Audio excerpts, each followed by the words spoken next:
हमारे साथ कार्यक्रम में शामिल हो रहे हैं अंतर्राष्ट्रीय बाजारों के जाने माने विशेषज्ञ अजय बग्गा साहब। आइए उनसे जानते हैं कुछ इंटरेस्टिंग चीज़ें। बग्गा साहब, सबसे पहले तो राय ट्रम्प साहब के उन सारे स्टेटमेंट्स पे दें जो उन्होंने ईरान में नई लीडरशिप को लेकर कहा है, और साथ ही ये कहा कि वो ईरान को पूरी तरह से ध्वस्त कर चुके हैं।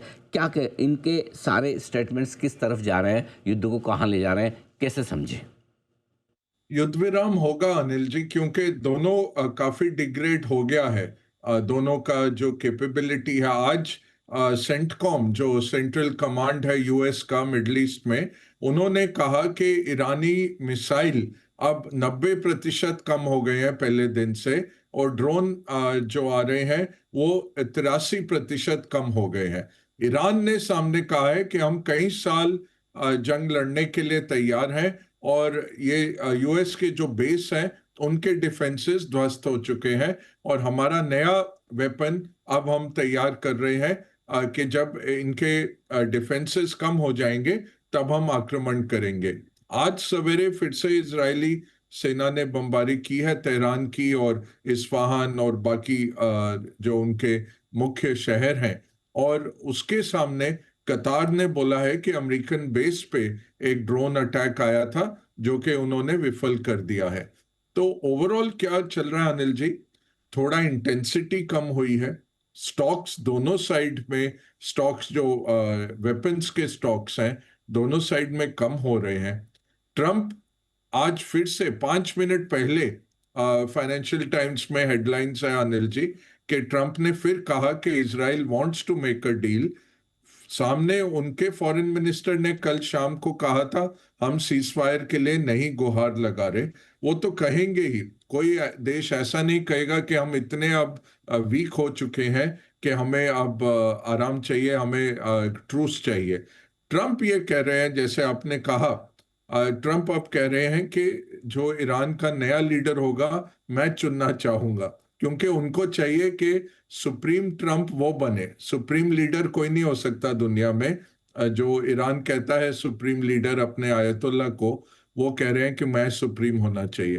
तो ओवरऑल ऐसा तो नहीं है कि ईरान बोलेगा कि आप चूज करिए कौन लीडरशिप बनाएगा, बट एक तरफा बहुत इंटरेस्टिंग चीज निकली कि जो यूएस डिफेंस सेक्रेटरी हैं, जो डिपार्टमेंट ऑफ वॉर बुलाते हैं अपने आप को, पेंटागन को, उन्होंने कहा कि हमारा लिमिटेड मकसद ये था कि ईरान का जो असला बारूद है उसको खत्म कर देना, वो हमने प्राप्त कर लिया है। तो ये बहुत इंटरेस्टिंग है अनिल जी कि ये अब लिमिट कर रहे हैं रेजिम चेंज से अपने ऑब्जेक्टिव को, कि ईरान की कैपेबिलिटी हमने स्ट्राइक की। ये किसी भी वक्त फिर ट्रंप से एक बयान आ सकता है, after a great victory in Iran I am pulling back. ऐसा कुछ भी वो विक्ट्री करके निकल सकते हैं, बिकॉज तेल की किल्लत का बहुत इंपैक्ट हो रहा है। पूरी जीसीसी इकोनॉमी ध्वस्त होके बैठी है। उनको चाहिए कि उनका टूरिज्म फिर से चले, वहां पे फ्लाइट्स जाएं, वहां पे तेल वो इंपोर्ट कर सकें, पैसे कमा सकें। तो ये बहुत अब प्रेशर आ रहा है ट्रंप के ऊपर पीछे से। मुझे लगता है एक आध दिन 2 दिन में ये कह देंगे कि हमारी फतेह हो गई, हम्म। और हमने बड़ी शिकस्त दी ईरान को, अब हम हाँ। निकल रहे हैं। अरे वाह सर, मजा आ जाएगा सर। फिर तो सोमवार को बताएं सर, कुछ डाइट वाइट में तो नहीं कुछ खाना पसंद हो, अच्छा मिठाई विठाई या कुछ आपसे, मतलब मैं ट्रीट करना चाहता हूँ आपको सर सोमवार की सुबह सुबह। तो अनिल जी, 2 वजह से, एक तो ये, और दूसरा वर्ल्ड कप फाइनल भी जीत जाएंगे तब तक हम। जी जी नहीं, और कल आप शरद पवार स्टैंड में बैठे थे, मुझे खबर मिल गई, मैं आपके सामने था ऑपोजिट सचिन तेंदुलकर स्टैंड में, ओह क्या और बात बड़ी है। कोशिश मैं कर रहा, दूरबीन नहीं थी, मैं बोला अनिल जी दिख जाए, बट मुझे खबर मिल गई थी कि वो वहां पे हैं, और सब प्रोमिनेंट लोग आपके साथ थे। वो दिखाई रहे थे टीवी पे। नहीं नहीं तो सर, बहुत बहुत कल तो बहुत मजा आया अनिल जी। अगर मुझे पता होता तो मैं आपके वहाँ तक पहुँच जाता सर। जिनके साथ था वो पहुँचा देते थे पक्का।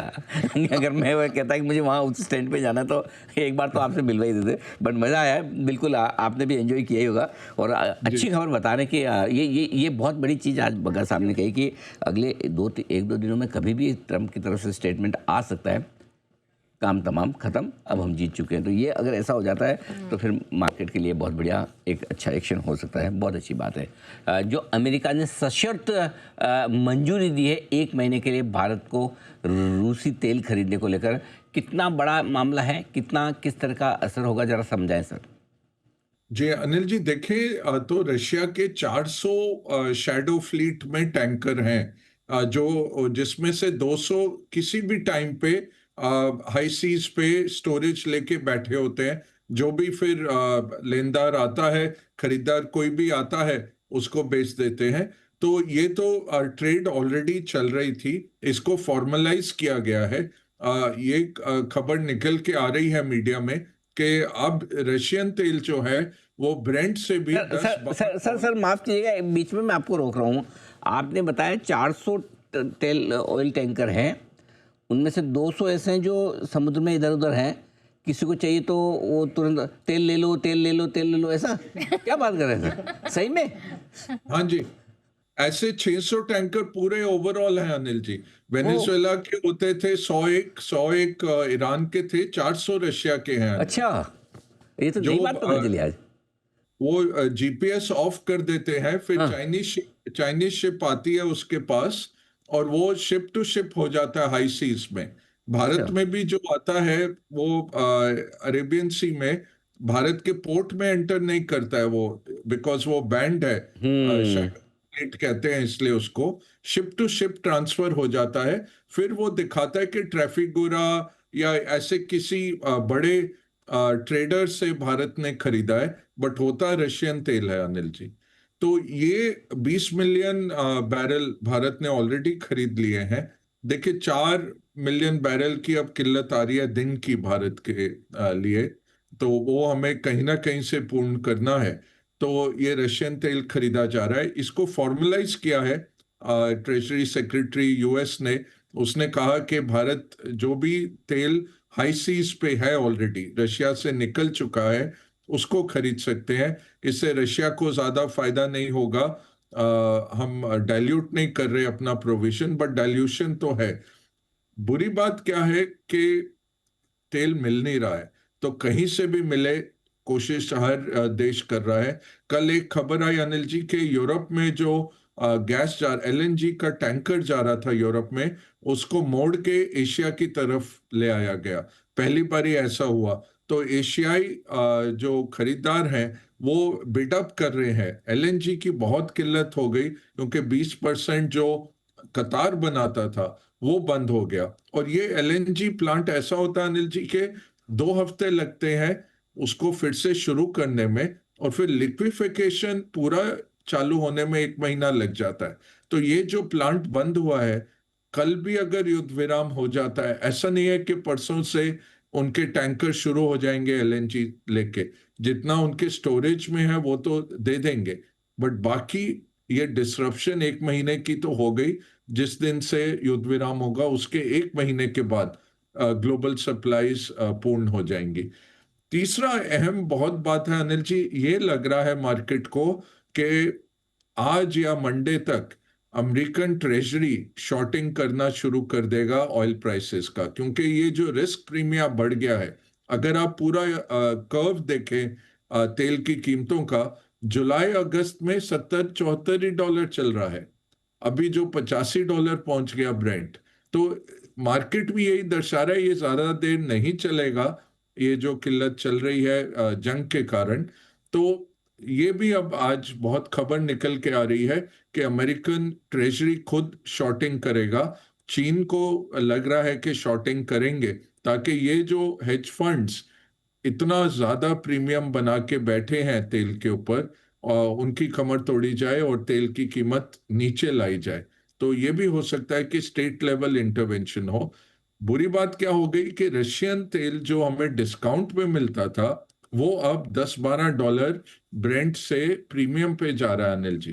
तो आज जो हमारे प्राइवेट और पब्लिक सेक्टर कंपनियां उठा रही हैं तेल, वो 92-94 डॉलर पे उठाया जा रहा है। तो ये थोड़ा सा इशू जरूर आ गया है, बट अभी तो ये है कि इकोनॉमी का चक्का जाम ना हो, तेल आता रहे, और जहां से भी तेल या एलएनजी मिल रहा है भारत उसको उठाई जा रहा है। तो यूएस बोले ना बोले, हमें तो खरीदना ही पड़ेगा रशिया, जब तक आप फिर से खाड़ी से इंपोर्ट करना शुरू नहीं कर देते।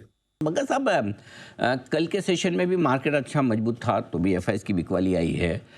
पिछले कुछ दिनों से हम देख रहे हैं खराब खबरों पे तो बेचते ही हैं, अच्छी खबर या रिकवरी हो तो भी बेचते हैं। तो क्या समस्या क्या है? सबको पता है कि युद्ध खत्म हो जाएगा, बाजार रिकवर हो जाएंगे, वापस ऊपर भी जाएंगे, फिर भी एफआईएस के बेचने की कोई खास वजह सर?